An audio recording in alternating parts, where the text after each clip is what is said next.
Well, good afternoon. Thank you, everybody. Welcome back. Zach, I think you've got, or Commissioner Council. So in order to return to open session, I need you to attest that the only matters discussed in the closed session were those that were listed in the motion. Can you so attest? Yes, I can. All right, thank you. So returning to regular order and regular session, my understanding is both sides have closed your cases in chief, but you are now turning to rebuttal, starting with the applicant. Is that correct? Please proceed. And we'd call Stacy Fry. Stacy, you there? I'm here. She's muted for some. Can you hear me?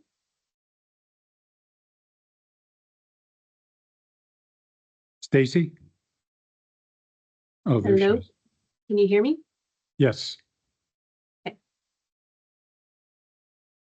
Okay, Ms. Fry, I'm just going to ask you a question about this exhibit R1. What, as a geologist, what did you do on this exhibit?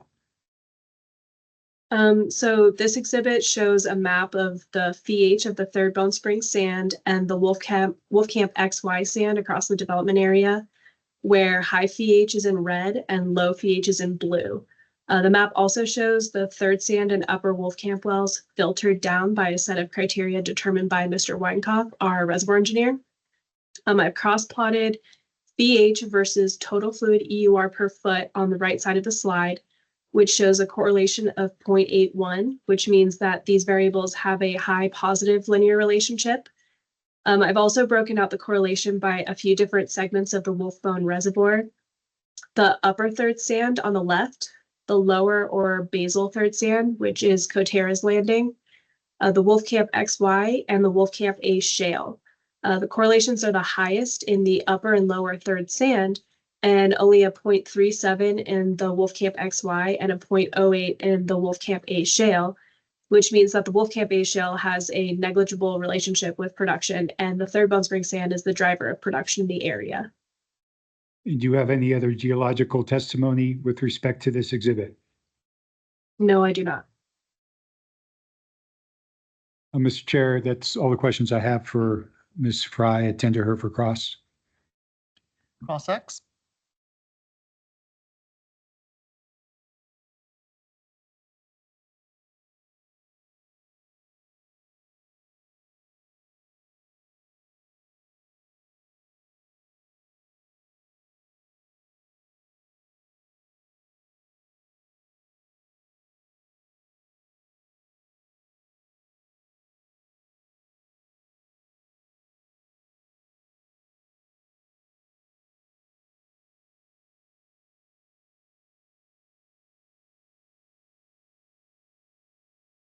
Good afternoon, Ms. Fry.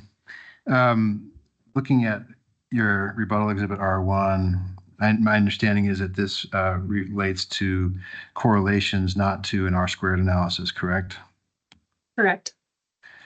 And so if we were to convert this to an R-squared analysis, we would simply square the correlation coefficient, correct?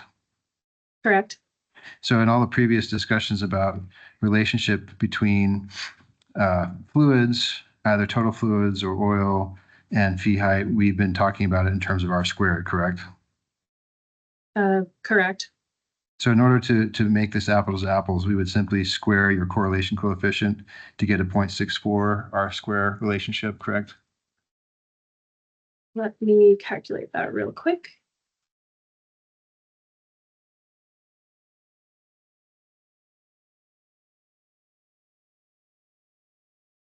It would be a 0.66. Okay, so we're still looking at essentially almost over 40% of the data identified in your correlation as being explainable by mere randomness, correct? Variance, yes, but I still believe that this is a strong positive linear relationship. Well, is a correlation a relationship, or is it? I mean, I know the idea about something's correlated, like, oh, every time I wake up, the sun's up. Therefore, when I wake up, I cause the sun to rise. Right? It's a little different than actually a direct causal relationship, correct? Yes, And correlation doesn't say that there's a causal relationship. It just is related to, correct? correct. And then, so we're looking at a 0.66 R square relationship based on your, I guess that would be for the third sand and Wolfcamp XY fee height analysis, correct? Third sand and Wolfcamp XY, yes. Okay, and so based on what I understand here, you say that you've filtered some data points in order to achieve that correlation or that R square now that we've calculated it. And the filters that you've applied are underneath the map in the bottom left, correct? I did not apply those. My reservoir engineer did. Okay. So you didn't do this, but there are, I'm going to count 1, 2, 3, 4 different filters applied, right? One being the propant used, correct? Yes, One being the yield, correct? correct. Another being the water cut. Is that correct? Yes. And then the fourth one being the density of the wells, correct? Correct. And so there are 4 filters applied, which eliminated a number of other data points, correct? Correct. And you didn't yourself do this, but somebody at the engineering team did this for you, correct? Yes. So was it your decision to apply these filters or theirs? It was theirs. So I can't ask you the rationale behind those choices, can I? I would refer to Mr. Weinkoff. Okay. But this is your rebuttal testimony, right? Your rebuttal exhibit, correct? It's kind of a combination. Okay. So as to the rationale, then I'd be better served directing my questions on that point to him, correct? Yes. Okay. No further questions. Nothing on redirect. And that's the end of the testimony for Ms. Fry. Now I'll call Mr. Weinkoff. Oh, I apologize. Commissioner Thompson, any questions? No questions. Thank you. Council? All right. Thank you, Ms. Fry. You may proceed to your next witness. Recall to the stand, Mr. Weinkoff.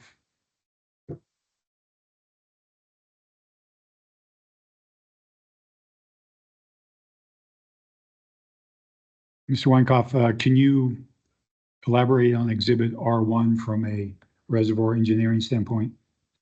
And hit the points that Mr. Rankin was talking about, the filters.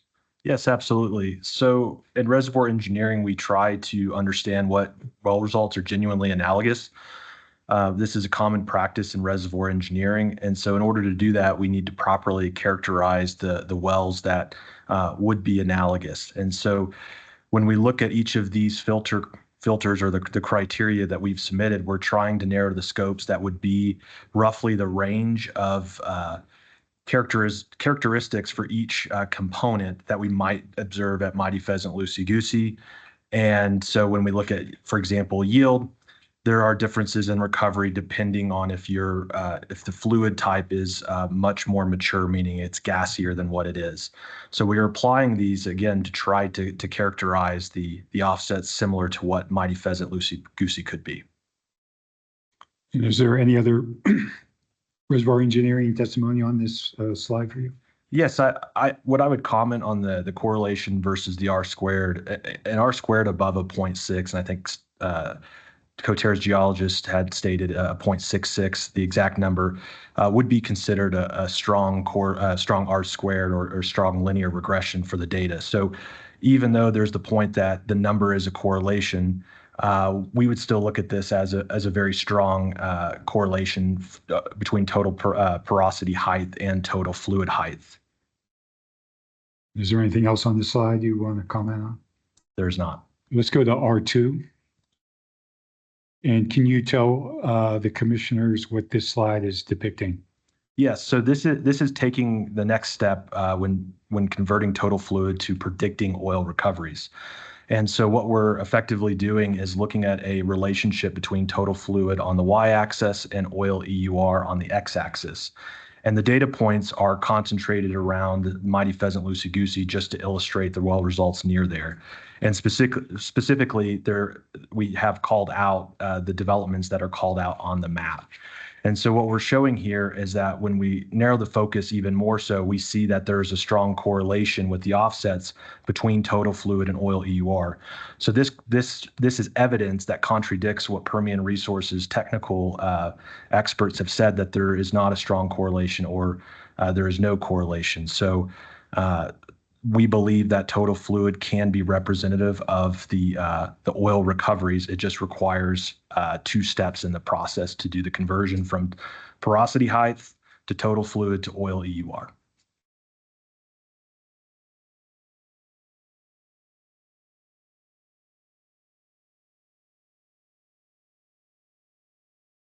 And this is a rebuttal to F-17. That's correct. There was also verbal testimony given talking about how there wasn't a strong relationship with porosity height and oil. Is there anything else on this slide that you'd like to discuss? There is not. Moving to R3, can you discuss this slide? Yes, R3 is important because it walks through an example of looking at revenue versus looking at an economic metric that accounts for revenue and the total costs that the wells observe. And Permian's pre-hearing statement, they reference a couple of times about revenue being a reason why all stakeholders would benefit from Permian Resources plan. But revenue doesn't include operating expenditures or capital expenditures or production taxes that the working interest holders would observe. So if you're trying to understand what the working interest holder will ultimately receive monetarily, you need to look at a number like a BFIT cash flow, which again, that's before income tax. So that accounts for revenue and all the costs. The table on the bottom right walks through an example of that using an example Coterra had put together showing Coterra's plan versus Permian Resources plan, and just simply shows the values of the revenue versus what the unit's BFIT PV10 would be. And you can see that when you compare the revenues, you might come to an answer that says PR's plan would generate more revenue. However, when we look at the costs fully burdened onto the working interest owners, we see that the value the working interest owners will receive actually states, at least in this example that we're showing, that Coterra's plan is better. So you need to take into account all the costs to be able to determine what is actually optimal for working interest holders. Is there anything else on the slide that you want to talk about? There is not. And let's go to slide R4, exhibit R4. Yes, we're submitting a rebuttal exhibit R4 because there is actually a couple slides that do not represent Coterra's full development plan. And they would be exhibits F1 and F2. That's correct. They are missing the upper second bone spring wells that Coterra has on their wine rack in their direct testimony. And so because these wells are left off of the PR's exhibit, they're also left off the table where they try to illustrate what the economics could be for Coterra's plan. And so I do want to state that earlier in this testimony, we've talked about Coterra's plan and how it plans to develop. And it's important to look at the timing because timing impacts the BFIT PV10. If you recall from my testimony in PR's reservoir engineering, we're trying to model cash flow over time. And so I do want to comment about the timing. So on this exhibit, what we're illustrating on the table specifically is PR's plan. Now this table has PR's updated costs that they provided for this hearing, and we ran it against what Coterra believes that plan will ultimately recover.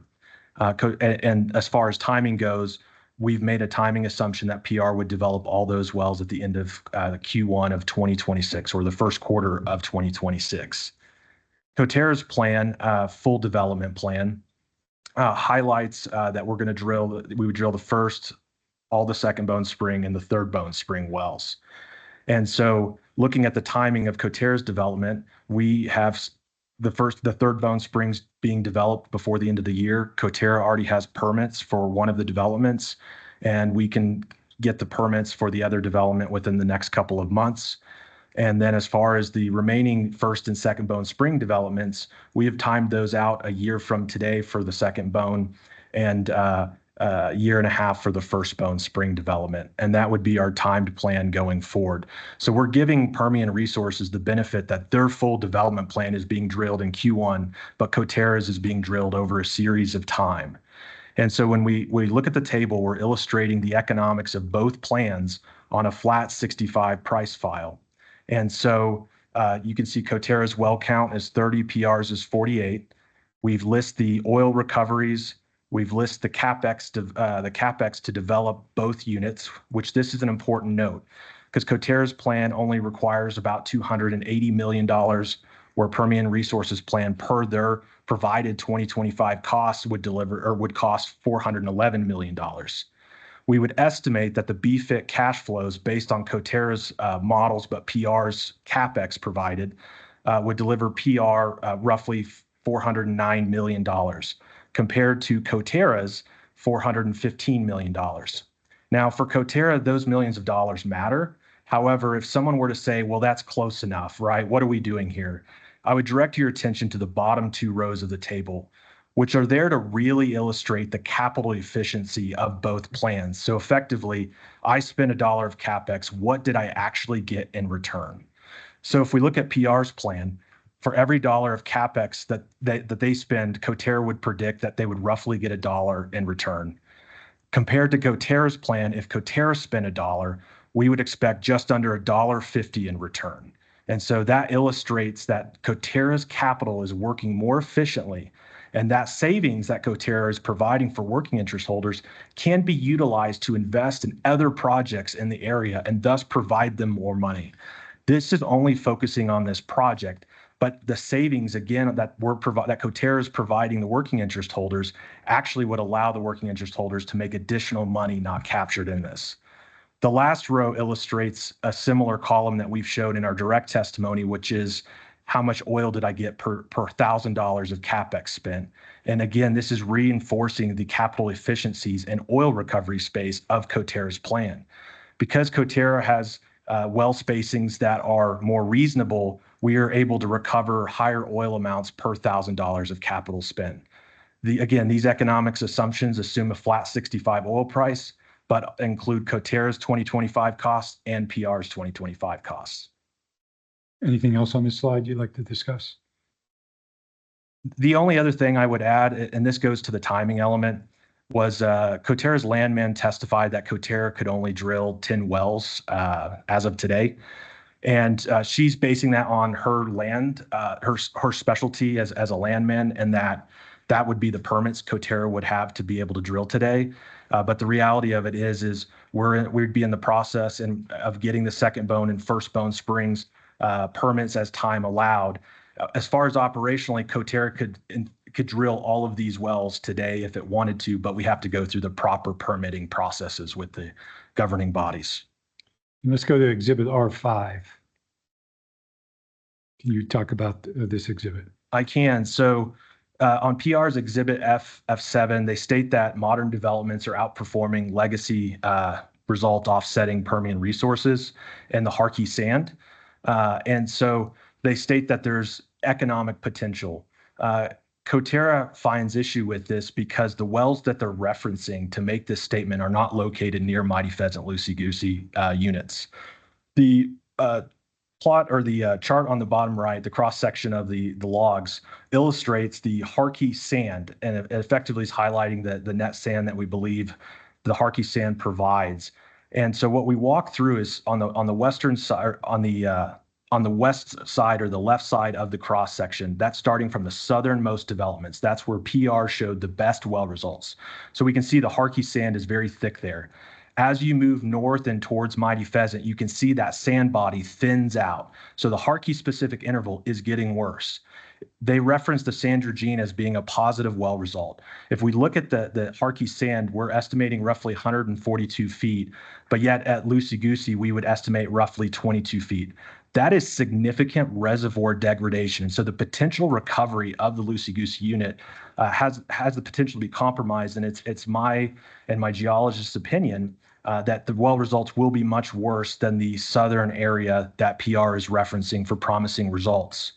There was a statement made by Permian Resources engineer that Coterra thinks the Harkey's economic. That's not true. We do not believe that. They made that assertion based on the table on the top right-hand side of the rebuttal exhibit. And they're claiming that we're showing a PVI 10 of 0.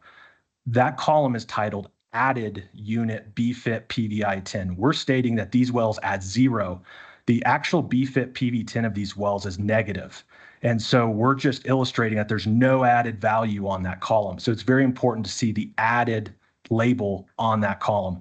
So effectively, for both units, $73 million is spent, but yet $0 is gained on a BFIT PV10 basis, assuming a 65 oil price file. The plot on the bottom left illustrates the Coterra's forecast to model these wells. And so if we look at the Sandrigine, which is referenced in red as a modern development, we can see, based on my comments earlier, that the sand body was thicker. The Hammond unit, which is offsetting Mighty Pheasant Loosey Goosey, was claimed to be vintage. And although it doesn't have the 2,500 or the 2,200 pounds completion that some might test, it's still a 1,500 pound per foot proppant job. And so Coterra is modeling upside from those well results, and yet we're still not seeing any economics. So we do not believe the Harkey landings add any value, and that is very important when looking at the full development plan. And anything else on R5? No. Let's go to R6. So Permian Resources also claimed in Exhibit F10 that the west half of the Batman Third Bone Spring wells were not degraded by the inclusion of the XY wells, stating that the XY wells were not impactful. However, they did not show you the Robin development compared to those in isolation like they did the west half of the Batman. So on the top right-hand side, you can see a wine rack where we've got the Batman on the left and the Robin on right. And boxed in blue and red are the Third Bone Spring wells, modeling the east half of the Batman as one average and modeling the Robin's Third Bone Spring and together on average. And so what we're trying to show here is another example to contradict what PR has shown, where the XY sands were not impacted by the Third Bone Spring wells of Robin were impacted by the XY sand. The plot on the bottom left illustrates the productivity difference and the ultimate recovery difference between these two groups of wells. So the Batman east half, which does not have any XY sand wells drilled beneath it, is in blue. And the Robin Third Bone Spring wells, which are in red, you can see that the ultimate recovery is predicted to be lower. Now, PR also asserts that the Robin potentially may not be a valid well point because there's offsetting depletion. Coterra does not agree with this. If we look at the bottom right plot, we can see Coterra's oil recovery versus well spacing, and we've flagged where the Robin is on that plot. So oil recovery factor, again, is the well's EUR divided by the oil in place. If a well observes depletion, then those are reserves removed out of the system, and thus the EUR that well would potentially have would be less. So we would expect the oil recovery factors to be lower if there were depletion signatures. As can be clearly observed on our oil recovery factor plot, the Robin is in line with surrounding developments and the trend that Coterra is modeling. And so we would look at this and say, this is hard evidence that states that the Robin does not observe depletion and should be considered an analog for comparison. And that's very important. And anything else on this exhibit? No. Let's go to R7. Please explain this exhibit. So on F12, PR incorrectly asserts that Third Bone Spring working interest owners would benefit from their development plan.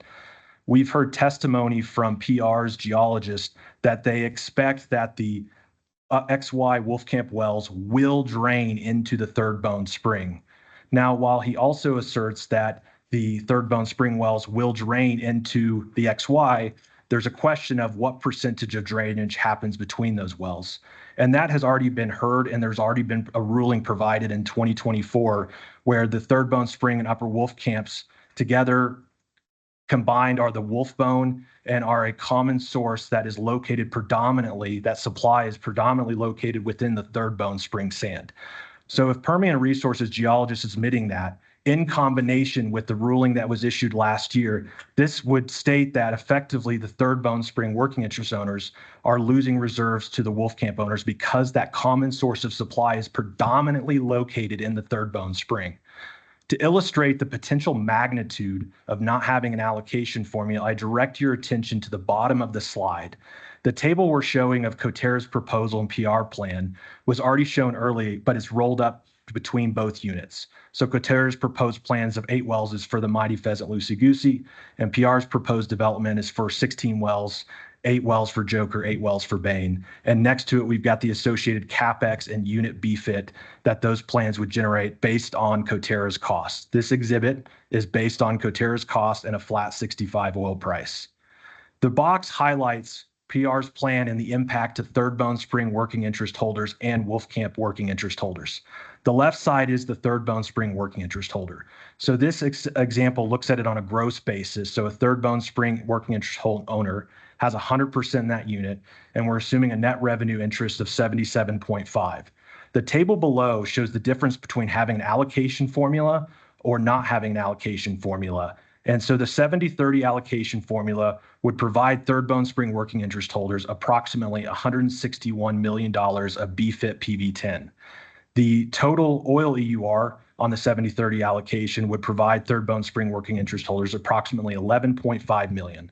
If there is no allocation formula, or effectively, if we simply let surface acres dictate this, then the Third Bone Spring working interest holders would only receive half of PR's plan, which would be $115 million of BFIT PV10. So to state this plainly, Third Bone Spring working interest holders comparing these two approaches would lose $46 million. And in total oil space, they would lose 3.3 million barrels. That's significant. If we compare that to the Wolfcamp working interest holders, we're observing 100% working interest holder in the Wolfcamp and the same net revenue interest. And the table below again compares the 70-30 to the no allocation formula. And what we're illustrating here is the reserves that are being increased and the economics that the Wolfcamp owners are seeing an increase in is directly coming from the Third Bone Spring working interest holders. So despite a ruling stating that the majority of the supply is coming from the Third Bone Spring and that the Wolfcamp is one common source, if we don't have an allocation formula, Third Bone Spring working interest holders will lose money and oil reserves. And that's very important.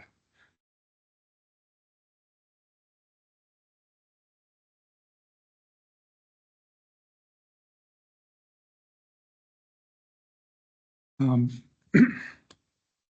Weinkoff, do you recall the question the general counsel asked of PR's reservoir engineer about waste and what our case is for waste, economic waste? I'm not sure if he's going to ask that question of you, so I'm going to ask it. I recall some of that testimony, yes. With respect to what we're seeing here, we're looking at economic waste in several ways. What the wells will ultimately recover for what is spent. So we can think of the Harkey sand, where we're not going to observe additional monies. And we can look at economic waste and the result of potentially robbing a working interest holder of their not having their proportioned, equitable proportion of production and monetary compensation. Is there anything else on R7? There's not. That's all the questions I have for this witness on direct. Any cross? Yes.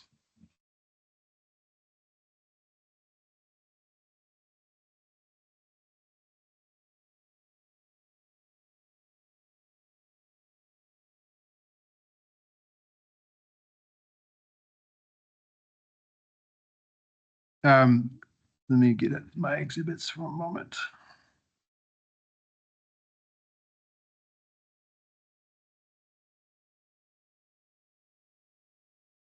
Okay, starting back at rebuttal exhibit R1. Were you the engineer who applied the filters in this case for as the part of the analysis? Yes, And the filter you applied, at least as the well spacing, was that you included wells with 2 to 6 wells per section, yes, and you excluded all others? that's correct. Okay. And so in this instance, you don't have any wells at the spacing that Permian is proposing, do you? No, I do not. Okay. There are no 8 wells per section Bone Spring developments in this area, as PR's technical staff has testified to, Are there not that are at that, producing. are there not at that density? When you say at that density, what are you referring to? At the density, at the full section density that Permian is proposing? You're asking me to clarify the question. You're asking is there a wolf bone or wolf bone equivalent development that has 8 wells producing in it today? That's not what I was asking you, but I'll reframe my question. In this instance here, you've not included any wells that at 8 well per section density, or that there are no wells in your database because there are. No, in this area, we have not, what we have filtered down to does not include any 8 well per section developments. Thank you.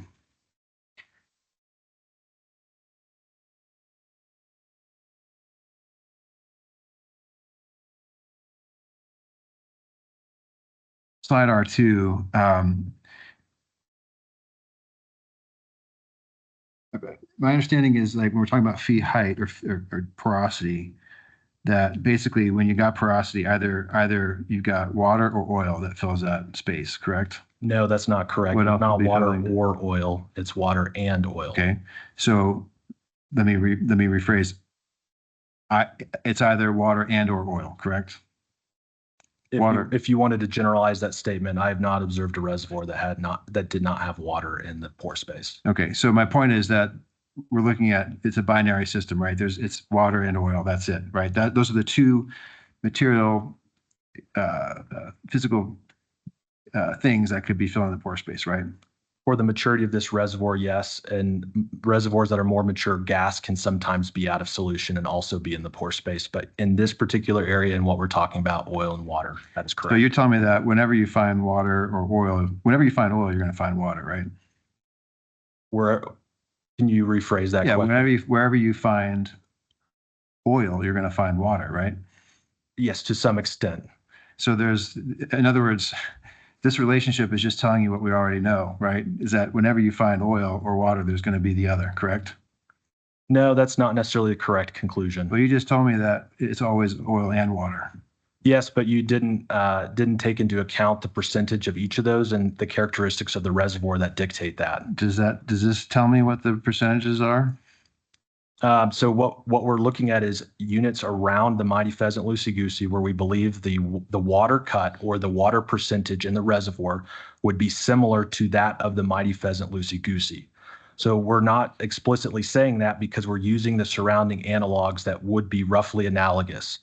And again, you're on your x-axis, you're using EUR, correct? That's correct. And again, that incorporates your assessments, interpretations, and experience as an engineer.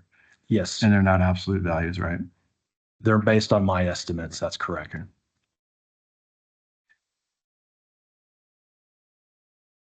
And going back to slide 1, or exhibit R1, again, when we made the correction or modified the correlation to an R square, and the result is 0.66, do you agree with that? Converting that to R square? I didn't do the exact conversion, so I would trust the math that the geologist had done, and that I believe you stated as well in your question. Right. So basically that, that tells me that we're looking at 36% or 36% of the data being explained by randomness. It's not explained by randomness necessarily. It's explained by other characteristics that aren't being represented on this plot. So a linear regression is a trend line through a independent and dependent variable to create a relationship, and that value determines, how much of that independent variable would impact the dependent variable. So as I stated earlier in my testimony, anything above a 0.55 would be very good for the oil and gas industry. For what purpose? We're trying to determine how well a variable correlates or predicts is the way to say that when we're considering R squared, how well it predicts another variable. How about allocating tens of millions of dollars? What's the question? Can you state a whole question, please? Well, I'm just following up on what you said was that it performs very well for the oil and gas industry. And an R squared 0.66 is a very good relationship for the oil and gas industry. I'm asking you, how about for allocating tens of millions of dollars? So far of what we've looked at, this is one of the stronger correlations to do that. I've not seen an alternative method that has proved a better correlation. Okay. So in your opinion, as you sit here today, do you stand behind, this is the best correlation you come up with, that relationship where 0.34 accounts for essentially randomness of the data is sufficient to allocate tens of millions of dollars? Objection. I think he's mischaracterized his testimony. Would you like to rephrase? Yeah. So you're telling me what is the inverse of the 0.66 R square? What does the R6 square represent to you?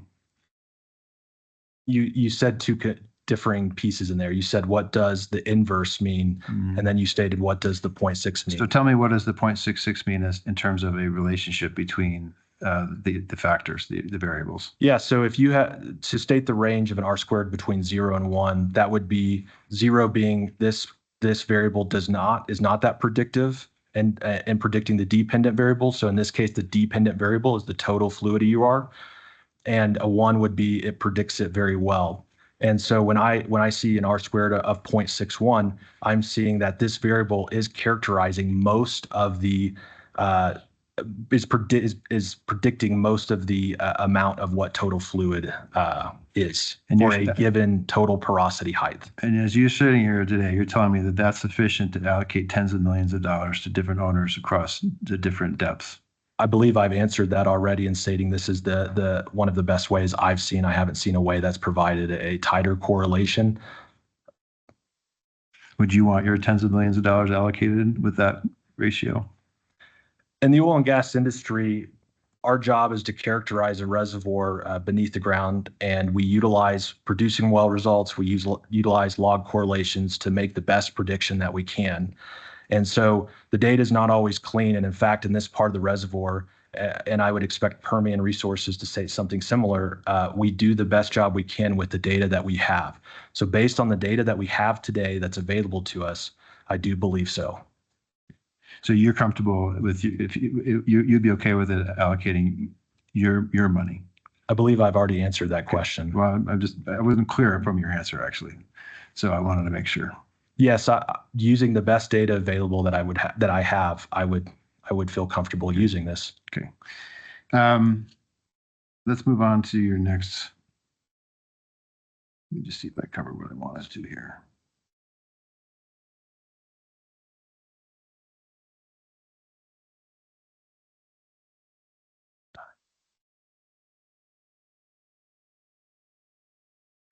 On R3, did you hear Permian Resources engineer witness testify that in his economic analysis, he included all cash flows and every line item that you included here was part of his economic analysis?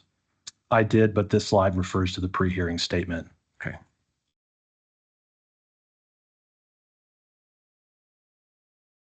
And as to Exhibit R4, rebuttal at R4, those upper second Bone Spring wells were not included in Coterra's well proposals, were they? Can you be more clear? What well proposals are you referring to? Sure. As part of Coterra's exhibit packet and the wells that Coterra proposed for its development plan, these upper Bone Spring wells were not included in that well proposal, were they? When you say well proposal, do you mean in 2023 when the wells were initially proposed? Yeah. They were not. Right. And they haven't been proposed at any time since then to the working interest owners in these units, have they? No, we have not. Nor are they included in the 5-year development plan that was submitted to the commission as part of Coterra's exhibit packet. I'd have to look at it to refresh my memory. Okay.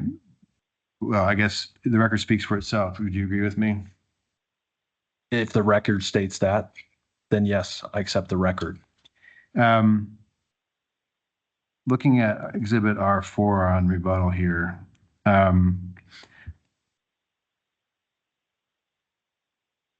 as part of the case in chief, Coterra has alleged or claimed that all of Permian's development constitutes economic waste. Agree? We state that the development plan creates economic waste. And initially, as part of the case, Coterra has always claimed that the drilling of these Harkey wells would constitute economic waste. Agree? I'd have to refresh myself on previous testimony, but my testimony today is that it creates economic waste because we do not think they will add value. Okay. And in none of Coterra's direct testimony in its direct case did any of Coterra's witnesses address the Harkey wells. Is that true?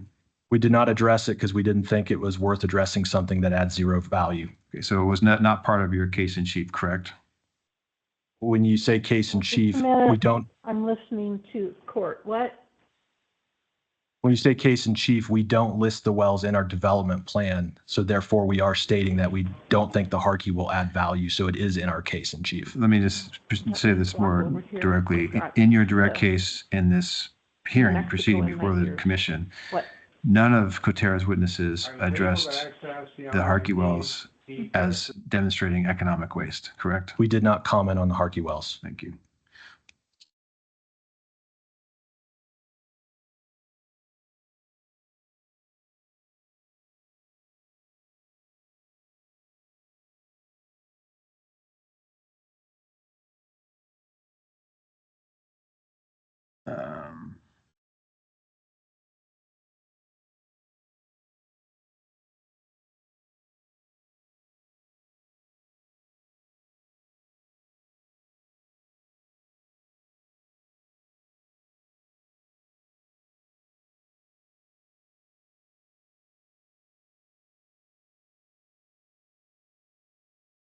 Okay, going back to R6, you testified that, and this is a change in the testimony from Coterra, that actually Coterra could actually drill more than 10 wells in a year. Is that correct? So as I stated in my testimony just a moment ago, the testimony was given by a landman, and she gave that perspective from her expertise, which would be around permits that Coterra has. Coterra is in the process of or has part of the 10 wells. So from her perspective, from a landman's expertise, that's all we can drill today because you can't drill a well without a permit. However, she was not making any assertion, as I understood it from her expert testimony in her area of expertise, around whether Coterra could or could not operationally drill more wells today. But I guess her testimony would whatever it says is in the record and it stands for itself, correct? It's of record. Okay. But you're telling me, as you sit here today, that Coterra does have the capability, setting aside whether it has the permits or not, to drill more than 10 wells. Agree? That's correct. Okay. Operationally, we do. But even if you could drill more than 10 wells and drill all 30 wells at one time, you couldn't because of the infill well rule, correct? I'll have to defer you to legal counsel on the determination of 2023 guidelines when these wells were proposed versus what the guidelines are today. Okay. So, yeah, I mean, the regulations are what they are, correct? Yeah, the regulations are what they are in 2023 as they are what they are today. Correct. And if you don't have an initial well drilled, then you wouldn't be able to drill infill wells. I believe I told you that it's not in my area of expertise. Very good.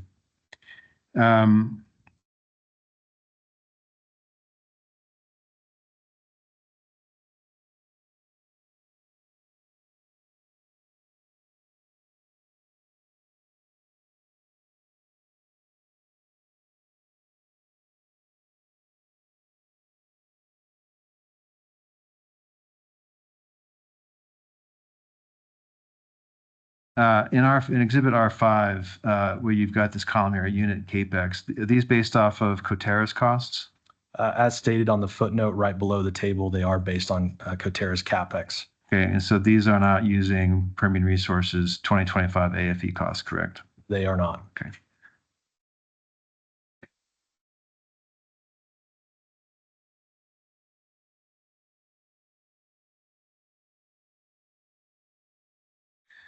spend a little time on this exhibit here because I want to make sure it's clear. Can you zoom out a little bit? I can't see the full exhibit on my screen, please. Well, when I'll put it on full screen mode and then we can deal with it that way. I appreciate that. So as I understand,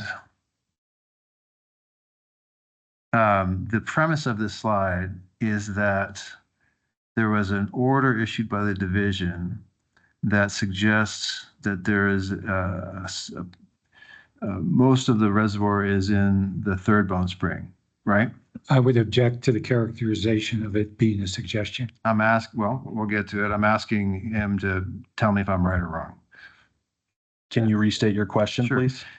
The premise of this slide is that there's an order from the division that identifies or appears to state that there's the majority of the reservoir comes from the third Bone Spring. Is that right?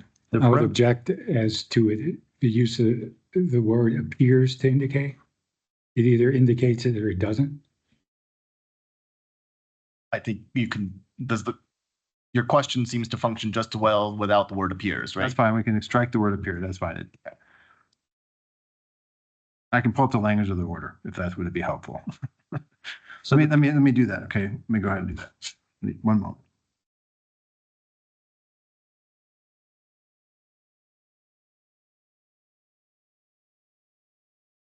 One second. I thought I had it.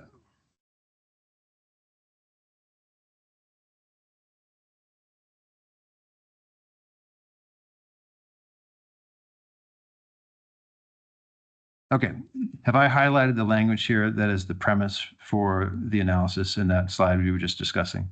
That is one piece of that, correct? Okay, so when I go back to this slide, my understanding then is that based on that paragraph that I just showed from the order, you've indicated here that you've shifted the production from based on Permian's plan and data, and you shifted 70% of that production up to the third Bone Spring owners, correct?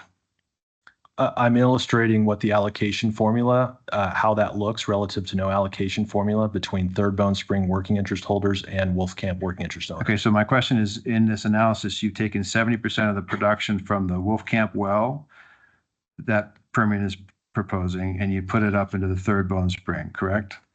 That's our allocation formula that we've represented. Yeah, the answer is yes or no. You took 70% of the production from Permian's Wolfcamp well and you put it into the third Bone Spring, correct? That's correct. Okay, and you did that on the premise of that statement in this order 23089, paragraph 6, correct?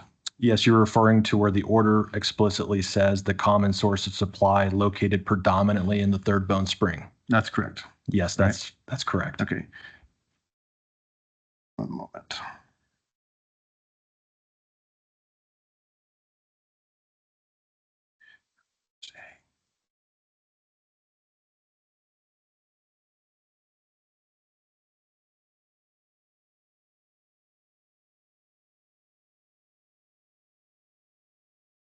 I know. Yeah.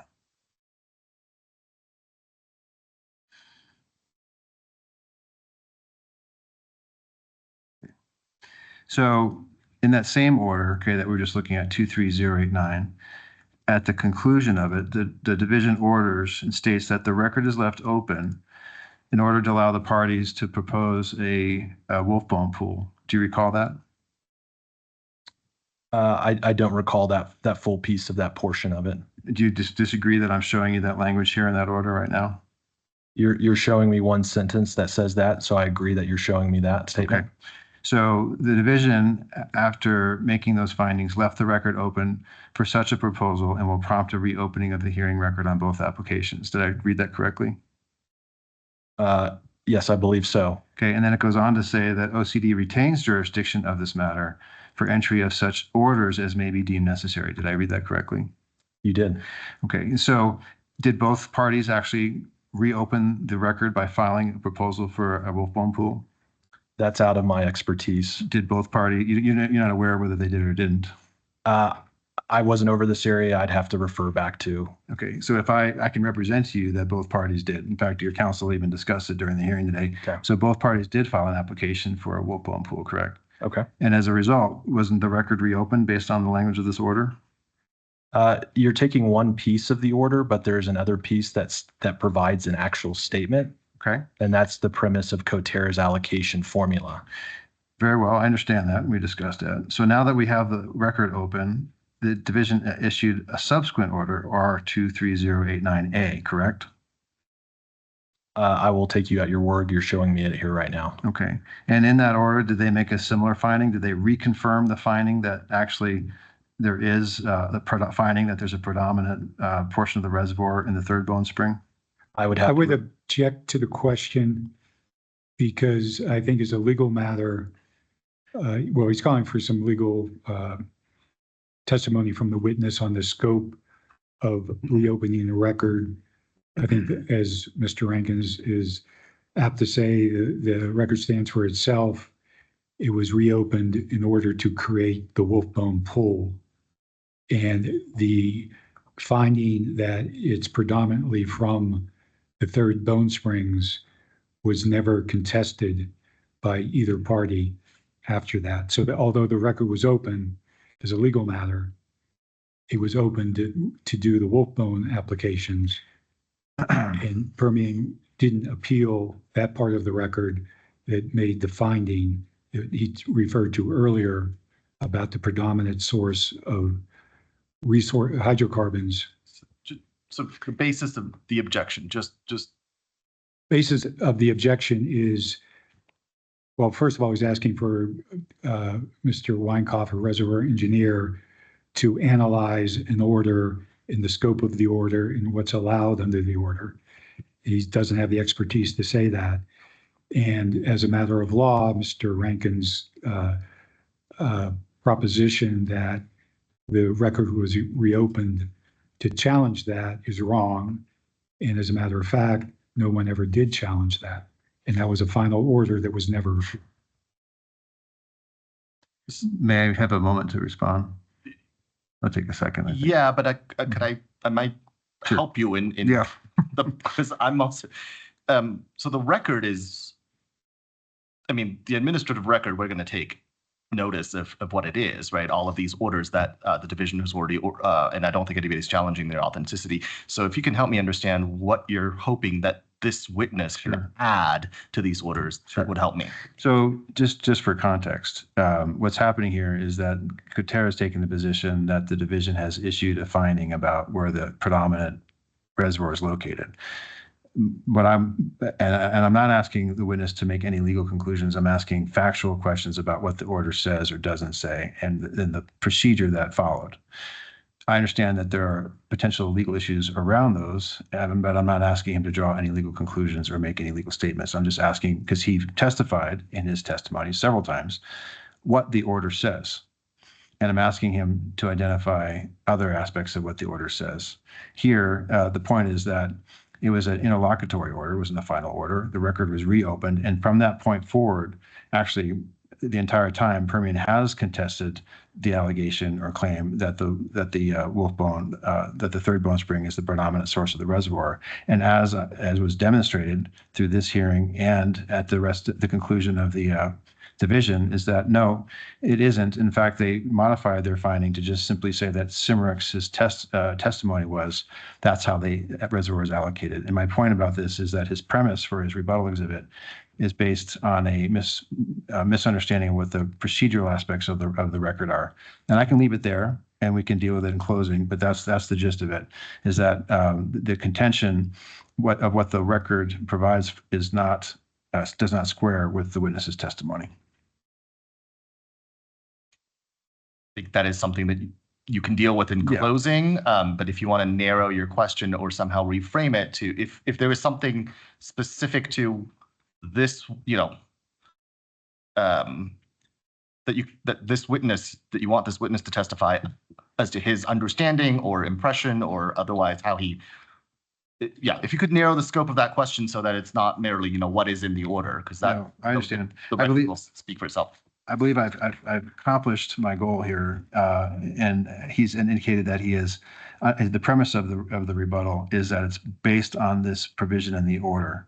And I think I've established that for the record, and that's all I wanted to do. So thank you. In that case, do you have, move on to the next question then? Yeah. And that actually may have been. Let me just confer with my client for one moment and make sure I covered everything that I've been asked to cover. No problem. No further questions. In that case, Commissioner Thompson, No questions. Thank you. Commission Counsel, Yes, whoever's controlling the screen, can you go to Permian C11?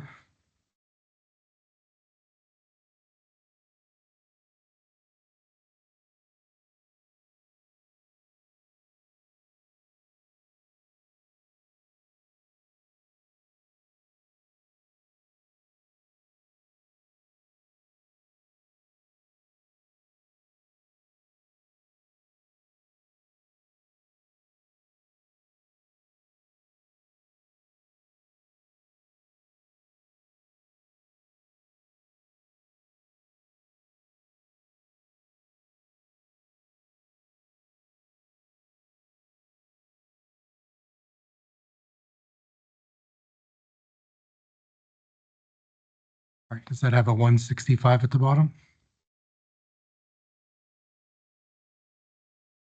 Okay. So earlier, in response to some questions from council, I believe you said there's two big wastes. One, too many wells, and that the Bone Spring owners' interests are being wasted. Correct me if I didn't say that right. What did you say? Yes. So the second piece specifically is what you're asking about. Well, first I need to confirm that we're on the same page. Okay. I did make a statement about two pieces, one being the amount of wells drilled and one being the impact at Third Bone Spring interest holders. Okay. So help me out here as we're at the closing hours and I'm getting ready to write some findings as we go forward. So think of yourself as dictating, okay? The way I read C11 at the very bottom, it says entities with greater interest in the Bone Spring. Can you see that on your screen? At bottom left there. Yes. Okay. I do see that. Okay, so the way I interpret that is that these are the people that are being harmed. Is that how you interpret that?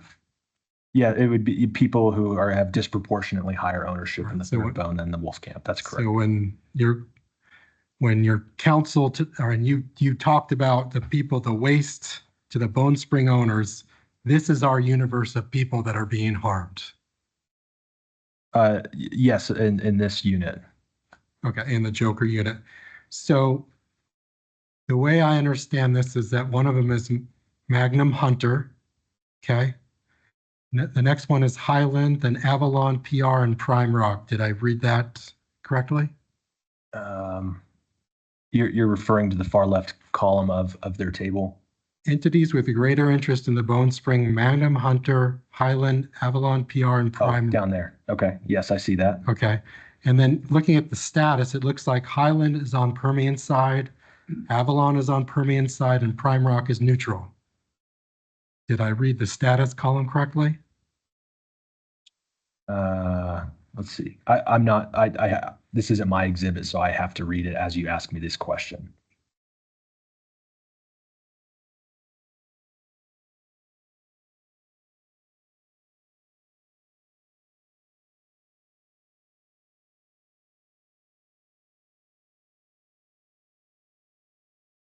Yes, I believe that is correct. So there's nothing wrong with Magnum Hunter feeling like they've been wronged. But I just want to clarify, when you talk about the pool, the group of Bone Spring owners that have been harmed that are on Coterra's side, it's only Magnum Hunter. Can I write that as a finding? Based on their testimony, if you would like to say that, then that's what their testimony and exhibit says. So if you're going to base that on that, then yes. Okay, and your counsel will have a chance at closing to clean things up if I'm Sure. saying these wrong. No, I'm you're just fine. trying to get my fingers ready. The next line says entities with greater interest in the wolf camp. Do you see that one? Yes. I interpret that to mean these are people that will be harmed by Coterra's plan. Am I right? Am I wrong if I type that up? I think harmed implies wrongdoing. So Coterra's position is where's the production actually coming from? And that's important in the matter. So it's Coterra's stance that the production is predominantly coming from the Third Bone Springs. So when you say harmed, you're making an assumption that they were owed the production that Coterra states is not theirs to begin with, or a percentage of it's not based on where the production's coming from. Okay. So that would be my only qualification. Yeah. Okay, that makes sense to me. So I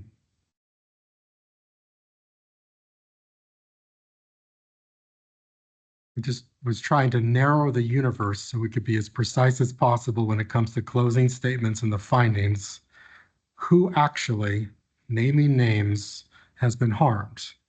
And the reason is, and this isn't a question, I'm just going to tell you the context, is that there's a statutory allocation formula, and Coterra is asking OCC to use discretion and move away from that. And they're saying there's lots of grounds for it. So I'm trying to figure out what the lots of grounds are for that. That's all I have. Thank you.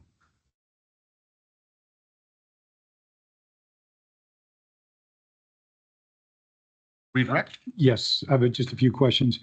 Mr. Rankin asked you about the Harkey wells, and has from the get-go was Coterra alleged that the totality of the development plan, 48 wells, constitutes economic waste, We do. and the Harkeys are part of that. That's correct. Now, the order that you referred to on Exhibit R7, that's not the only basis upon which you're premising the 70-30 split, correct? Are there other reasons why you're not just relying on that order saying it's predominantly? No, we're not only relying on that order. Coterra's geologist has outlined the reasons why the production should be allocated predominantly. That order is just in agreement with our findings. And as far as people being harmed, as far as the economic side goes, step away from the allocation, but the economics, is it your testimony that Coterra's plan will benefit all the working interest owners vis-a-vis Permian Resources? It is. We showed a rebuttal exhibit that showed the full project economics with timing and PR's costs and Coterra's costs. And we not only showed that our plan would lead to more BFIT, PVI 10 or more money, but we also showed how that we were being more efficient with the money they spend. So Permian Resources would also benefit from Coterra's plan. And were you here for Ms. St. Pierre's testimony? I was. And you recall her testifying that Coterra's development plan included those we went from 24 to 30 wells. Do you recall that? Yeah, I believe she stated that was in our full development plan. Okay. You give me one. That's all the questions I have on redirect. Thank you. If nobody else has any questions for this witness. Thank you for your time. Absolutely. At this time, I would like to move to evidence rebuttal exhibits R1 through R7. I'm not hearing any objections. I'll just make one comment, and it's not a full objection, but I'm just going to make a comment. I believe I would urge that this comment goes to weighing of the exhibits.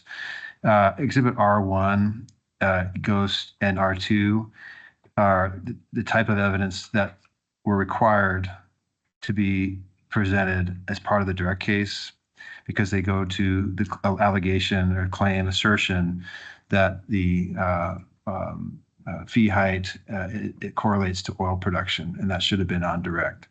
And it wasn't a proper rebuttal exhibit.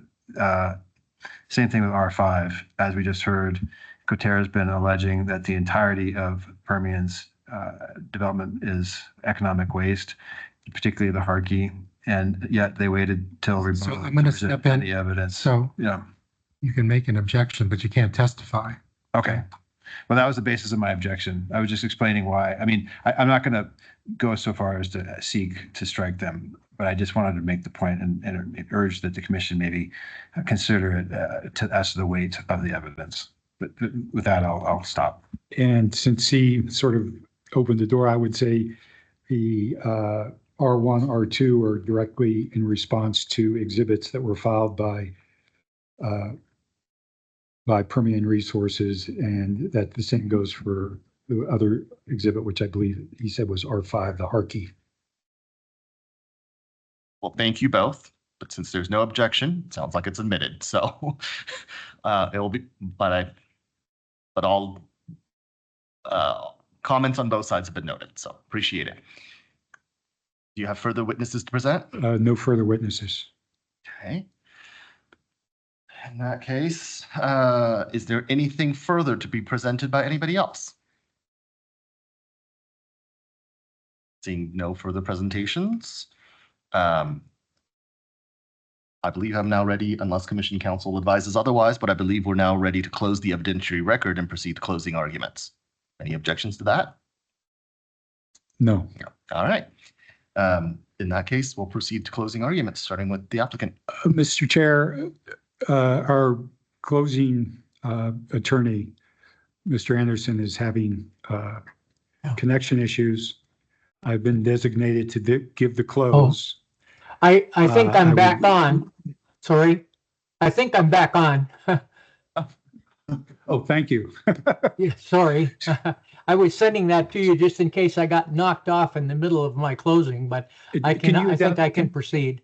Can you? If everybody identify can hear me. Actually, noting that, I'm sorry, I just noted the time. Do the parties wish to take the afternoon break now before closing arguments? Yes. I hate to, sorry. Yeah, just- well, I tell you what, Uh-huh. since he's on and he's having trouble, let's Just run through. Yes. Okay, in that case, please proceed, Mr. Anderson. And Mr. Chair, if you can indulge me, how much time, I think we need to consult on how much time we have left. So he knows, you know.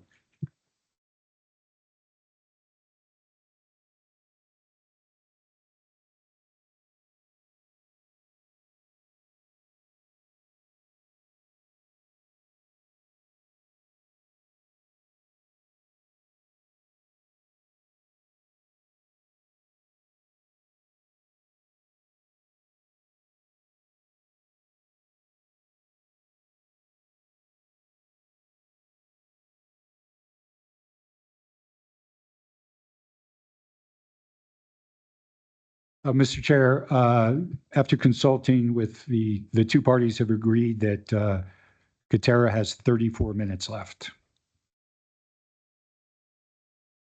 Works for me. Uh,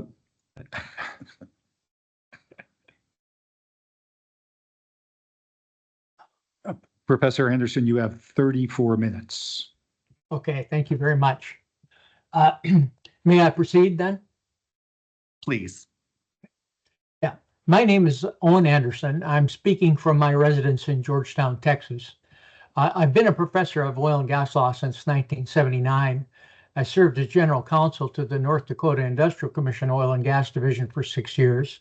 I'm a member of the North Dakota Texas Bar, North Dakota and Texas bars, but to save bar dues, I retired from Oklahoma at the end of 2023. I've been a member of the Interstate Oil and Gas Conservation Commission's legal committee for over 45 years, and I chaired and served as the chief drafter of the IOGCC's 2004 Model Conservation Act. I have been admitted pro hoc vice to help represent Coterra in this case. I will first address economic waste. Under the New Mexico Oil and Gas Act, when evaluating competing applications, the division and commission are charged with a duty to prevent waste.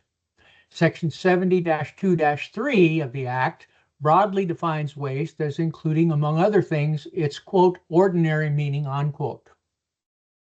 The ordinary meaning of waste includes wasting money, i.e. economic waste.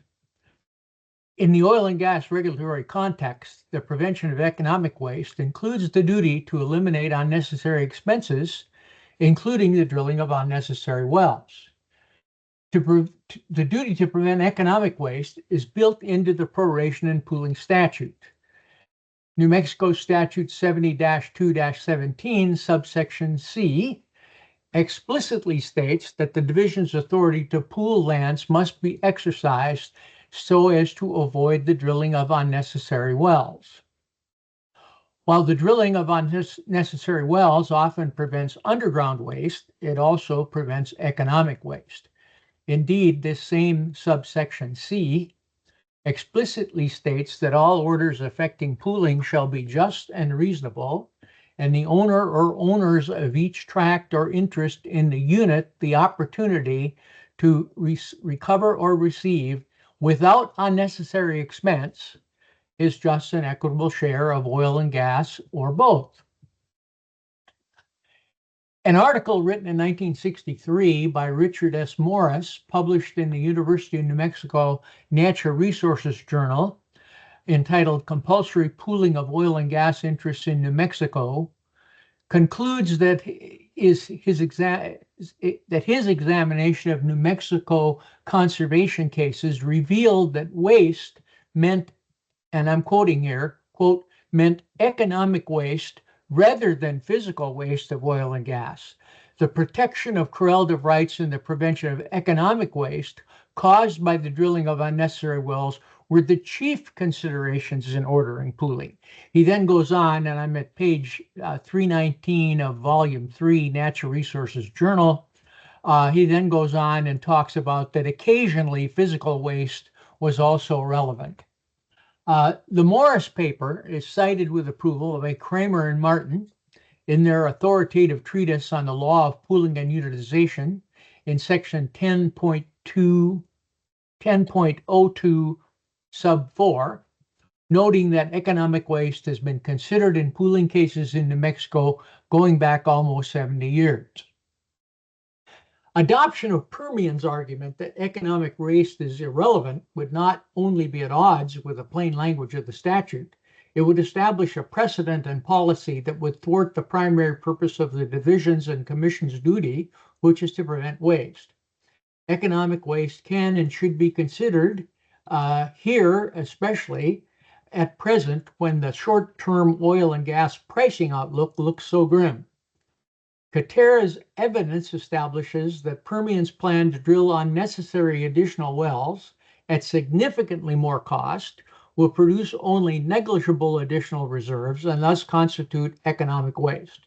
If Coterra turns out to be wrong, infill drilling can always be permitted in the future if additional wells are proven to be necessary, but once an unnecessary well is drilled, the resulting economic waste cannot be undone. Next, I will address protection of correlative rights. Protection of correlative rights is a mandatory duty of the division and commission. While the duty to prevent waste is primary, the division's and commission's authority to prevent waste must still be exercised so that correlative rights are protected. Fortunately, in the present case, the commission can easily do both. Here, a horizontal depth severance bisects a common source of supply. Because of this severance, the division has maintained distance spacing proration units drawn along the severance boundary. Thus, an allocation formula is needed to protect correlative rights because the hydrocarbon contributions of each severed zone are very unequal. The Oil and Gas Act grants broad authority to allocate production. Again, Section 70-2-17C provides that all orders affecting pooling shall be just and reasonable and will afford to the owner or owners of each tract or interest in the unit the opportunity to recover or receive without unnecessary expense his just and equitable share, unquote. No language in the Oil and Gas Act dictates how production must be specifically allocated. No explicit language prohibits the use of an allocation formula in addition to a surface acreage allocation. In this case, a surface acreage allocation alone makes no sense when the correlative rights problem arises from a horizontal depth severance that cuts through the common source of supply. As discussed in the pre-hearing statement, there is ample division precedent and case law supporting the use of an allocation formula to allocate production when it is necessary and practicable to do so. Given the factual circumstances in this case, an allocation formula along the lines of what Coterra proposes is the only one that is just and reasonable to all owners of the wolf-bone pool. It is ordinarily true that absent substantial and credible evidence to the contrary, a surface acreage allocation is adequate when vertical severances are encountered. That is when small tracts are included within a spacing proration unit. This is true for most vertical and horizontal wells, and it's true even in the case of a horizontal depth severance that does not cut through a common source of supply.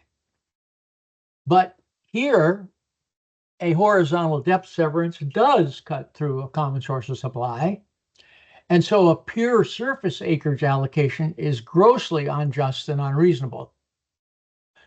With a surface acreage only allocation and a single spacing unit, which we don't have here, the shallow portion and the deeper portion would share equally in production, even though the horizontal boundary line might not divide the common pool equally or otherwise result in either the shallow or deeper depth being shortchanged by an allocation, by a surface acreage allocation.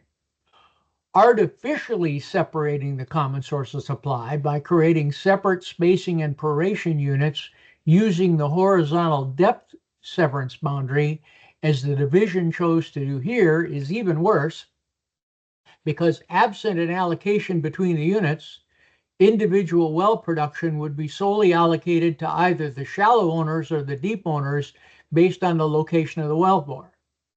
So something further must be done to allocate production equitably, justly, reasonably, and fairly.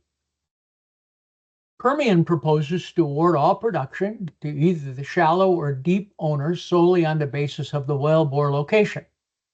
They would then, of course, allocate it on a surface acreage basis to take into account the small tracts. By analogy, consider a vertical severance cutting downward through a common source of supply with a spacing proration unit, within a spacing and proration unit. To be more specific, imagine a vertical severance that divides a spacing proration unit into two tracts, consisting of the north quarter of the unit and the south 3/4 of the unit.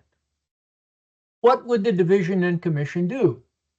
Well, absent voluntary pooling, they would force pool the two tracts and allocate production on a surface acreage basis, because without more information, a surface acreage allocation would be equitable, just, reasonable, and fair.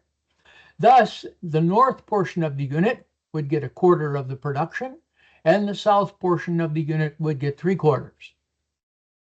A horizontal depth severance is conceptually no different, except that a horizontal severance cutting through a common pool cannot be equitably, justly, reasonably, or fairly allocated on a purely surface acreage basis.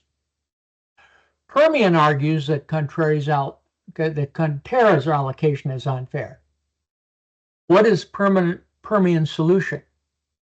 To divide the production on a surface acreage basis and by wellbore location, without regard to hydrocarbon drainage from the common source of supply from both above and below the depth severance line.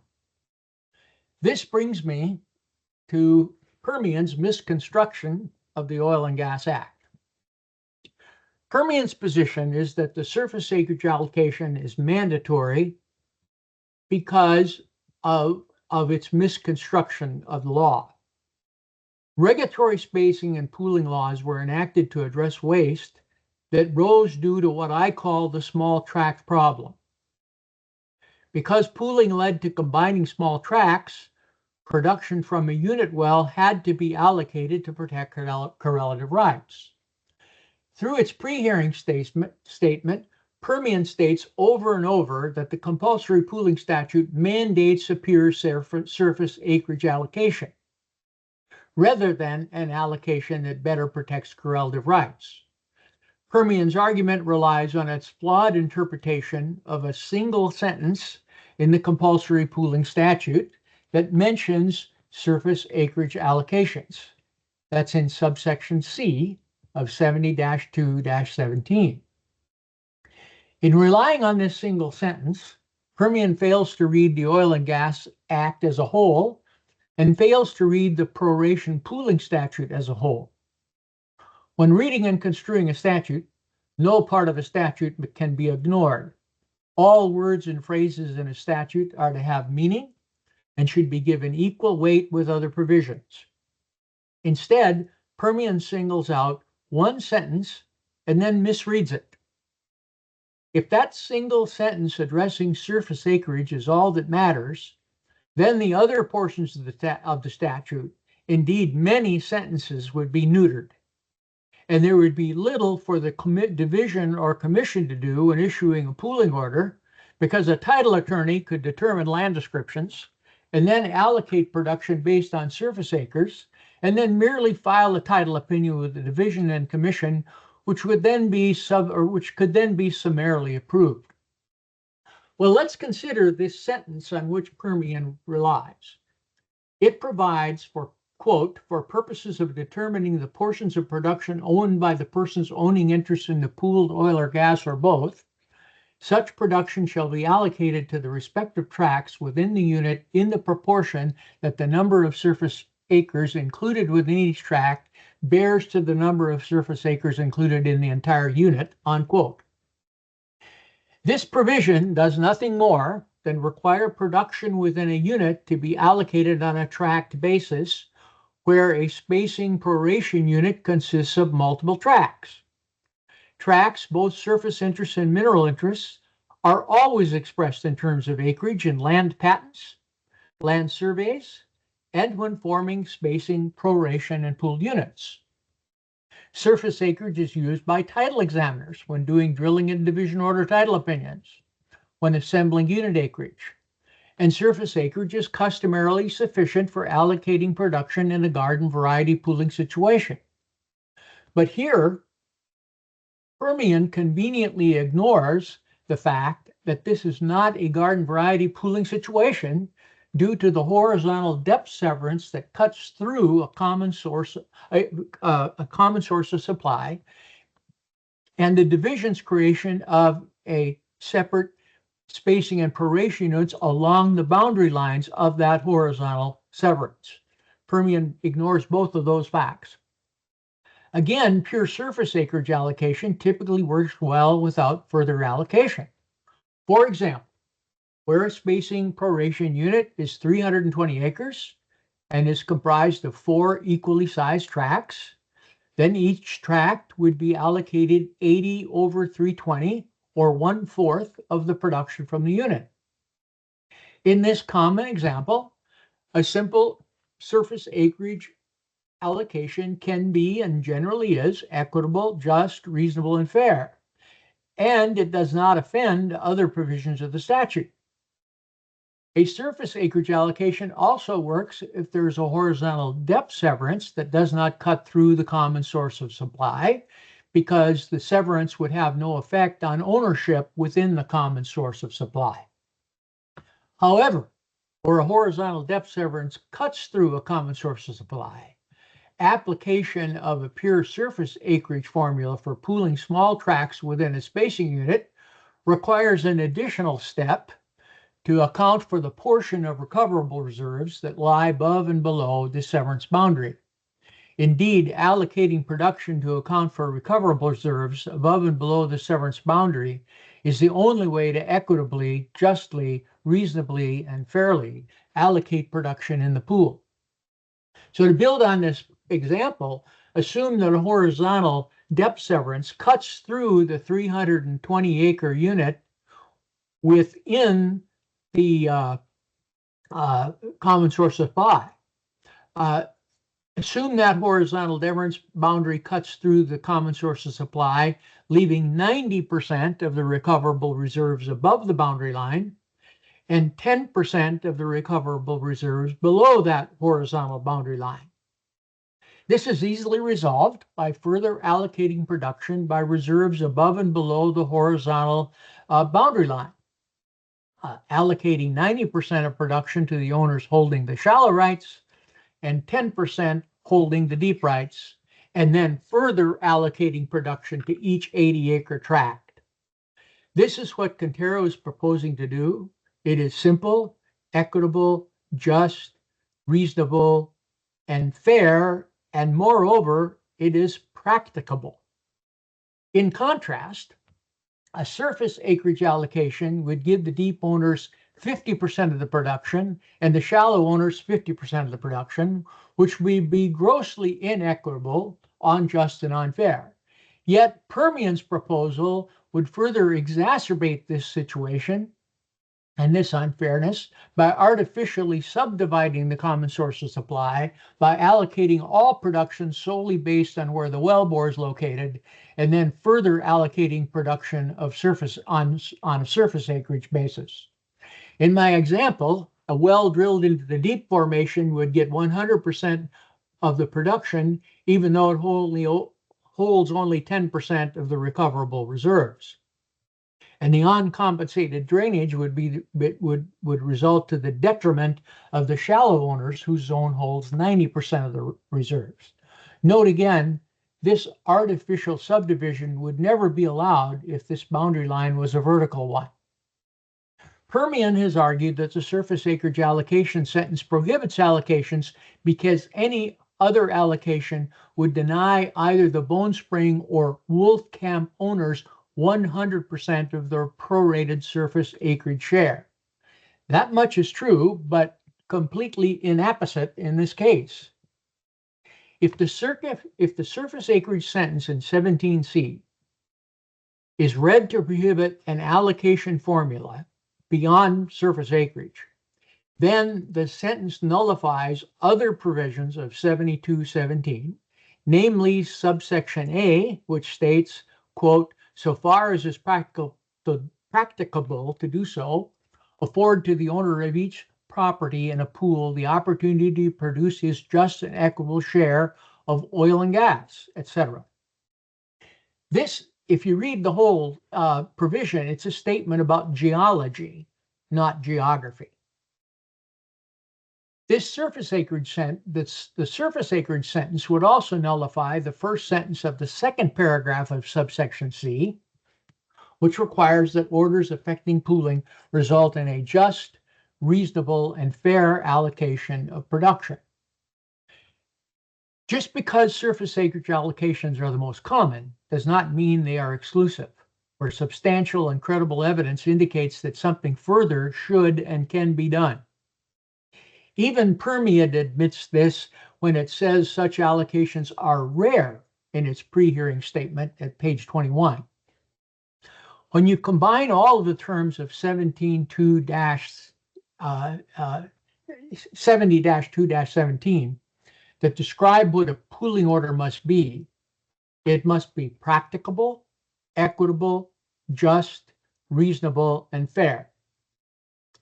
Taken in context, what do these words mean? Practicable means that something is capable of being accomplished. Equitable means to protect the party's rights. In other words, doing what is right under the circumstance. Just means in accordance with the facts. Reasonable means objectively appropriate under the circumstances. And fair means to act with impartiality and honesty. Adopting Permian's position will result in a dangerous precedent for two reasons. First, it would prevent the division and commission from performing their complete statutory duty to protect correlative rights equitably, justly, reasonably, and fairly in a practicable way. Secondly, nefarious oil and gas investors might take advantage of less informed persons by taking an assignment of a horizontal depth severance, bisecting a common source of supply for the sole purpose of creating an advantageous position for their share of production. And what would happen if the division and commission faced a horizontal depth severance that inartfully cut through an existing productive common pool, one that had already been spaced and pooled? In modifying a pooling order in this circumstances, what would the division and commission do? Throw up their hands and say our hands are tied because we can only allocate production on a surface acreage basis? I respectfully suggest such a conclusion would be absurd. Lastly, I will now consider and compare Coterra's plan and positions in this case. Permian proposes 48 initial wells to be drilled in 1 year, with production being allocated only to the owners within the interval where the well is being drilled. Thus, a single Wolfcamp well could be initially drilled, and in the meantime, all production would go to the Upper Wolfcamp owners to the detriment of the Third Bone Spring owners. If most of the initial well drills were in the Upper Wolfcamp, then the Third Bone Spring owners will essentially suffer loss of production, as if the units were being developed under the rule of capture rather than in accordance with sound conservation principles. But worse than the rule of capture development, the Third Bone Spring owners would be unable to prevent drainage because Permian would be the operator of both the Upper Wolfcamp and Third Bone Spring, and thus control the drilling of the wells in both zones. Coterra's plan proposes 24 wells, but shares production across the entire common source of supply based on a calculation of recoverable hydrocarbons in each of the intervals. 70% to the Bone Spring interval, 30% to the Upper Wolfcamp interval. This will occur for every well, regardless of when and where the wells are drilled, thus assuring that everyone gets an equitable, just, reasonable, and fair share of production. Coterra's allocation is based on the PHI-H porosity, essentially an acre footage times porosity calculation. A similar allocation method, not based on surface acreage, was sustained in Santa Fe Exploration versus Oil and Gas Conservation Commission, 835 Pacific 2nd, 818. In paragraph 29, the court sustained an allocation based on a determination of the oil and gas beneath each tract. The amount of oil beneath each tract was determined by estimating the oil productive rock volume and then allocating an appropriate share to each tract. As I previously mentioned, historically, compulsory pooling has been about solving what has commonly been called the small tract problem. Thus, pooling combines small tracts in unit to avoid drilling unnecessary wells under the rule of capture. For illustrative purposes, let's imagine rotating the horizontal severance, in this case 90 degrees. In other words, imagine that the horizontal severance is a vertical severance that divides the common source of supply into two separate tracts or depths. What would a conservation agency do? It would force pool the entire unit, which is what ideally should have been done in this matter. A vertical subdivision should never prevail over the boundaries of a normal proration unit, and a horizontal depth severance should be treated no differently. Now, I trust that you will recall Mr. Rankin's cross-examination of Ms. Fry, where he nitpicked over her rounding down the allocations to 70-30. Permian's witnesses offered up similar critiques. Such criticism should be disregarded when they offer no alternative solution that is equitable, just, reasonable, and fair. Instead, all the witnesses did, and all that Mr. Rankin does is pivot back to a surface acreage allocation by wellbore, which is obviously inequitable, unjust, unreasonable, and unfair. I continue to use the words equitable, just, reasonable, and fair because those are the words used in the pooling statute. A pooling statute need not be and cannot be precise because preciseness is not possible in oil and gas conservation regulation.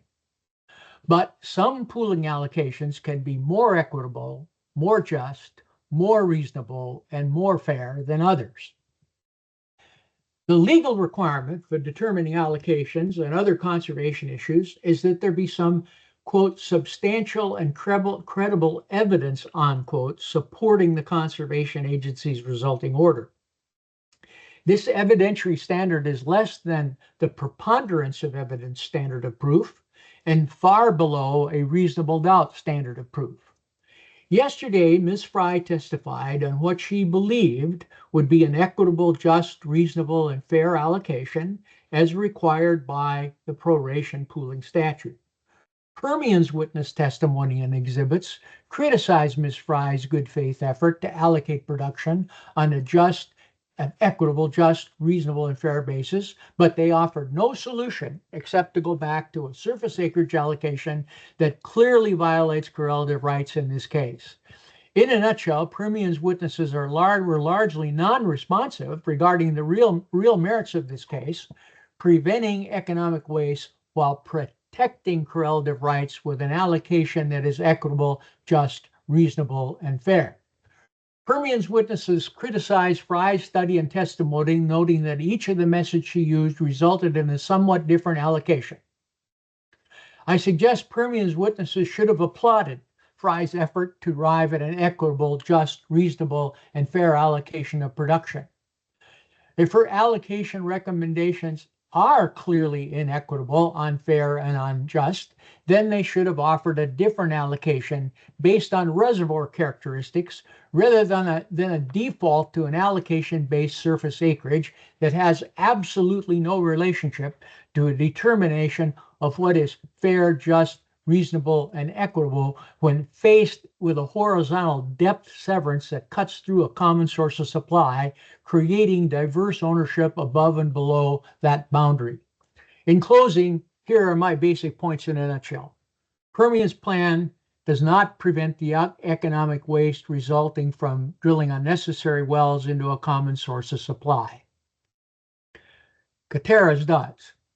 Permian's plan does not protect correlative rights because it fails to allocate common pool production from each well to the owners of the Upper Wolfcamp and to the owners of the Third Bone Spring on an equitable, just, reasonable, and fair basis. This total failure to protect correlative rights equitably, justly, and fairly constitutes a regulatory taking of private property for the benefit of other private owners, something that can be easily avoided by adopting Coterra's plan. And lastly, but perhaps most importantly, Permian's plan allows a voluntary oil and gas transaction, in this case a horizontal depth severance, to mandate an allocation of production that is contrary to the most basic principles of oil and gas conservation regulation. This dispute arose because of an unfortunate depth severance that cuts through a common source of supply. This horizontal depth severance should be treated no differently from a vertical severance that cuts through a common source of supply, except that a horizontal depth severance requires the division and commission to allocate production to provide an equitable, just, reasonable, and fair share to those owners above and below the severance boundary line, something that a surface acreage allocation simply cannot do. So what the commission must do is weigh the evidence based on what is equitable, just, reasonable, and fair under the circumstances. If you look at Ms. Fry's testimony and exhibits, she gives the Upper Wolfcamp owners some benefit of the doubt. She looked at 3 scientific approaches to arrive at an equitable, just, reasonable, and fair allocation. 2 of the 3 methods supported her 70-30 allocation, and her third study came closer to an 80-20 allocation, which would have been more detrimental to the Upper Wolfcamp owners. Her testimony to me seems to epitomize what is equitable, just, reasonable, and fair. The commission must weigh what I said, against Permian witnesses and make the best judgmental decision it can. Permian's witnesses have offered a surface acreage allocation that is inequitable, unjust, unreasonable, and unfair on its face. Admittedly, I think Permian's witnesses did so because its counsel misconstrued the Pooling Act and thus instructed the witnesses based on that misconstruction. So we end today with Coterra having offered a development plan that prevents economic waste and protects correlative rights. When the commission granted Coterra's motion to stay in this case, that meant that the commission believed that Coterra would prevail on the merits. I have heard nothing from Permian in the last 2 days that should cause you to change that belief. At the end of 2 days of testimony and exhibits, all that Permian has done is criticize Coterra's allocation based on nitpicking its allocation at the margins. It has not shown Coterra's allocation to be inequitable, unreasonable, unjust, or unfair under the circumstances, especially when compared to a surface acreage allocation. Finally, under Grace versus Oil and Gas Conservation Commission, 531 Pacific 2nd, 939, a commission or pooling order must be practicable, citing, of course, 17-2-17A, which uses that term. Practicable means capable of being used. Coterra's proposed allocation is easily capable of being used, as production can easily be allocated across the horizontal depth severance boundary on a 70-30 basis. Thank you for your indulgence. Do you have any questions?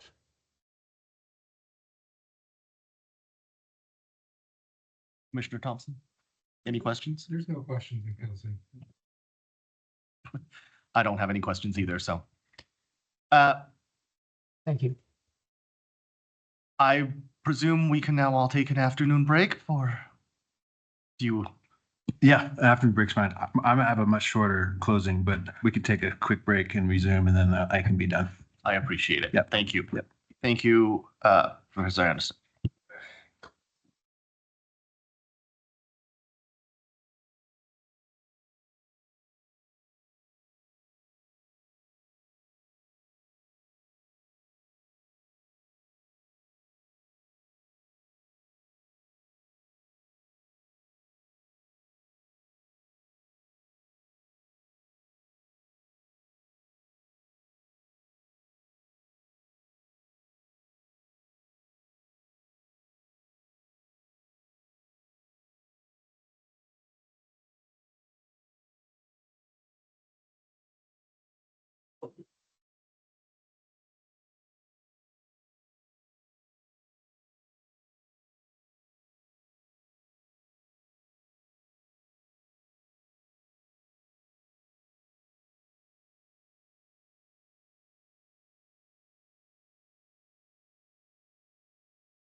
Thank you all for the recess. I'll call the meeting back to order, and I believe it's now closing arguments from Permian.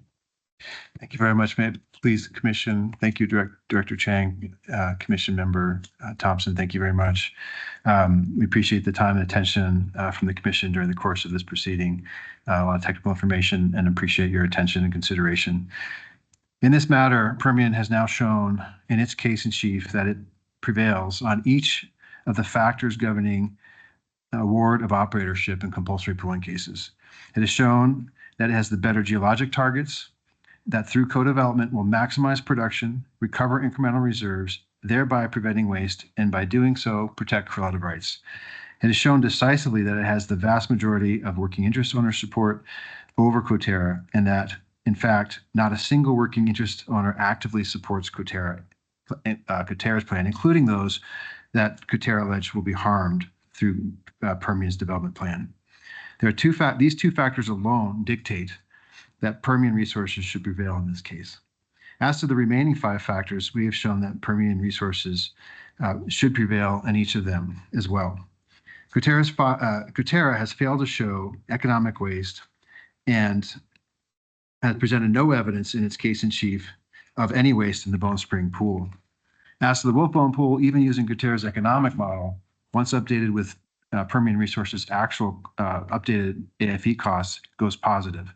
So there's no evidence at all of Permian Resources wells being unnecessary or causing economic waste. As to the economic waste argument, we're not saying it's irrelevant. We're saying it doesn't exist. If Coterra doesn't like the plan, they can go non-consent. They can sell their interest. They can trade out. They can do anything that they want, but they don't have to participate. They don't have to put forward any capital whatsoever. That's the entire point of compulsory pooling in New Mexico. If a party doesn't like the plan, doesn't agree with it, then they can go non-consent and they can be forced pooled.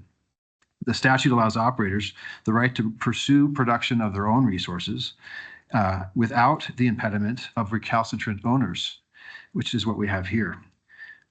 Remember, Coterra is the only party that actually opposes this proposal going forward. Infill wells, if Coterra were to come back and do so, will cause substantial depletion and degradation of the resources. Testimony that both parties have presented today. Even setting aside all these other facts that I just reviewed, Coterra cannot show that their plan will be implemented without waste. That's critical. Nor can they show that their plan can be implemented without impairing correlative rights, including owners in the Bone Spring Formation, where Coterra proposes to take 30% of production from Bone Spring owners and allocate it to the Wolf Camp below. Depth severances in New Mexico in pools, in the same pool, is a very common occurrence. It is a garden variety of pooling. It happens nearly every month, where there's a depth severance in a pool and owners proposing wells seek to pool uniform portions of a vertical pool in order to maintain uniform ownership. That is a common occurrence. It happens every month. It's important to recognize that we're not talking about proration units. You heard that word over and over again during closing. These are not proration units. In New Mexico, we have spacing units and we have proration units, and they're very different. It's important to understand that. As to horizontal wells, we do not have proration units. This is a spacing unit. It's a substantial difference, and New Mexico law clearly articulates the difference, and the regulations do as well. And in this instance, we do not have a proration unit. Under a spacing unit, allocation is based strictly on a surface acreage basis for compulsory pooling.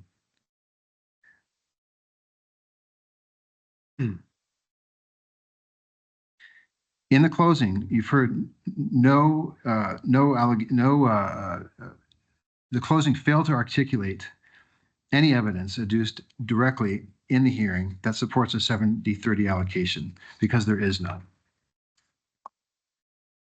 Coterra made no showing that their share of production, nor can they show any impairment of correlative rights. They did not do so during the course of the presentation of their case. They made no showing that what their share of production is or what it should be. and therefore they've not been able to show that their correlative rights will be harmed. Similarly, for the same reasons, they cannot show that there'll be a taking, nor can they show, or have they shown, that a substantial portion of their ownership rights will be wiped out by Permian's plan, which is a requirement to show regulatory taking. Nor can they when under Permian's plan, they're going to be making far more in revenue than they would be under their own. The Santa Fe exploration case that you heard reference to both in the pre-hearing statement and again in closing, it's not a compulsory pooling case. It's an allowables case. In that context, the commission and division have broad discretion to allocate production as the evidence supports and as the commission deems fit. A completely separate case, completely inapplicable in the context of this case.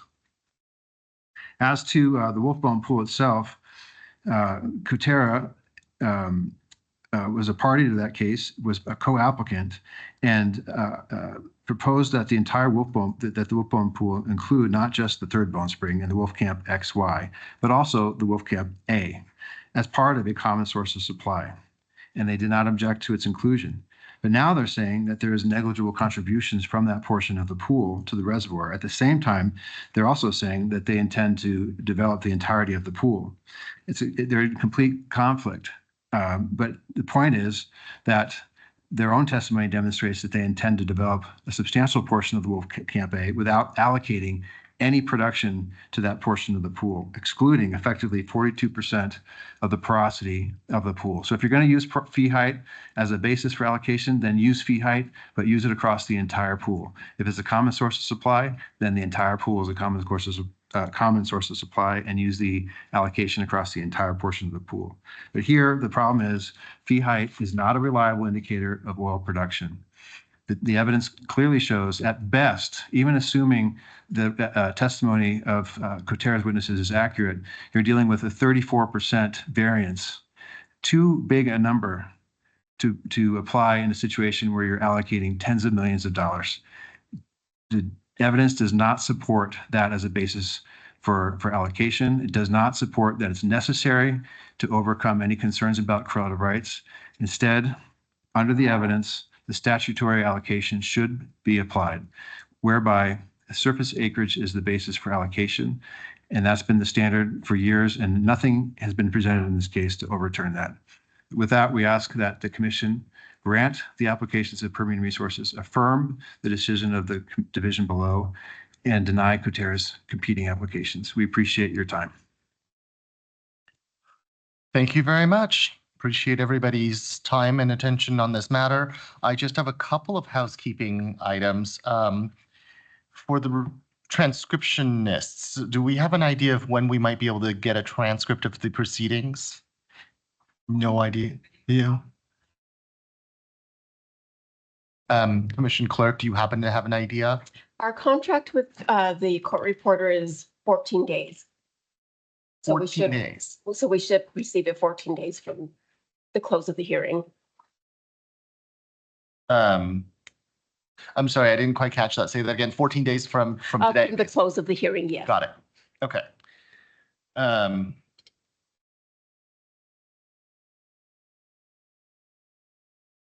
I imagine transcripts might be helpful for drafting of an actual decision. I'm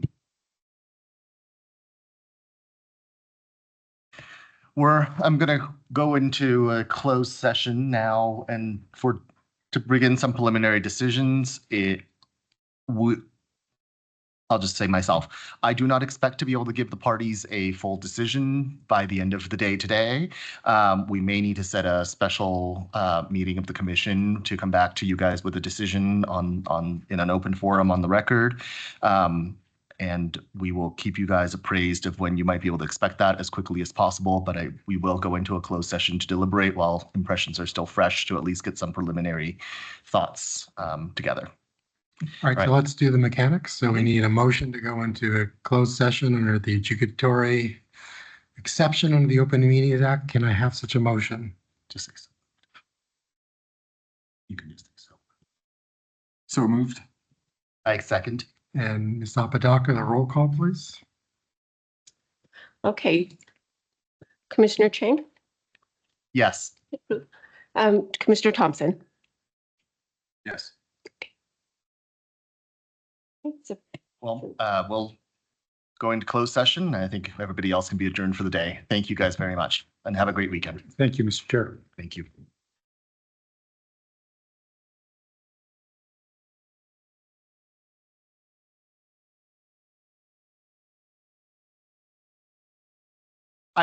I think for formality's sake, we'll come back to announce that we're out of closed session, but I don't think we'll have anything for you that will be substantive of interest to the parties today that's ready to be announced. So I think you can all enjoy an early weekend.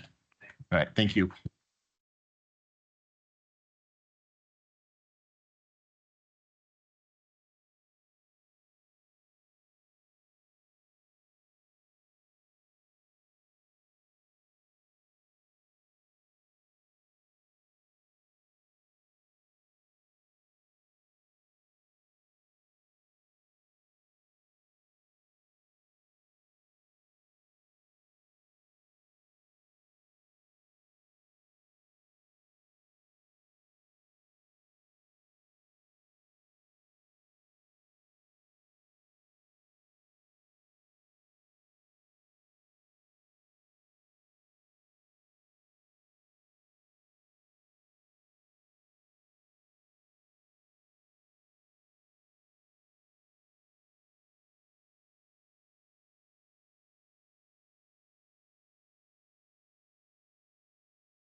All right. For the record, the time is, it's September 19th, 4:55 PM.